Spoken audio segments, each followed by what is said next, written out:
a responsibility. Freedom is a responsibility. You know, we have grace, and the question is, how are we going to use it?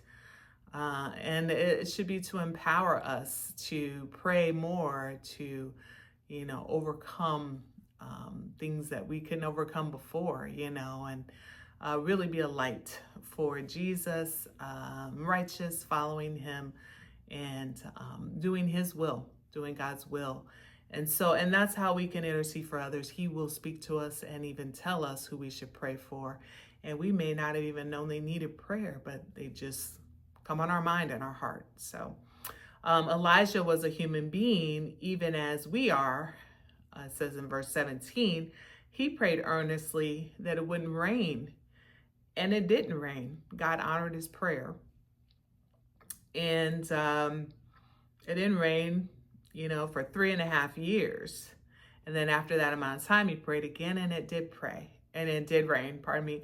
And so that's just showing the miracle that God performed through Elijah's prayer, and God wants to do the same with us today, of many ways that he wants to use us to help heal and touch those around us, to perform miracles, and just to show the power of God working in our lives and through us, all right, for his glory.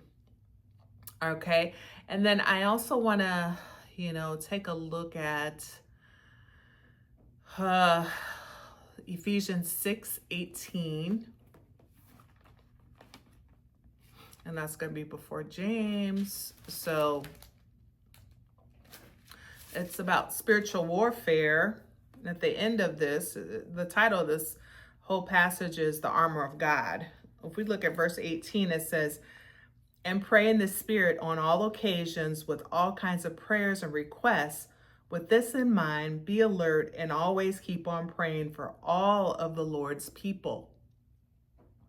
Pray also for me that whenever I speak, words may be given me, so that I will fearlessly make known the mystery of the gospel, for which I am an ambassador in chains.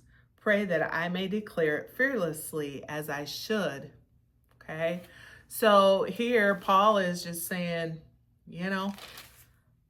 pray on all occasions, just like he told us in 1 Timothy that I read in the last video. It's important to pray in the Spirit on all occasions with all kinds of prayers and requests, and to pray for all people, and we should be alert and keep on praying and being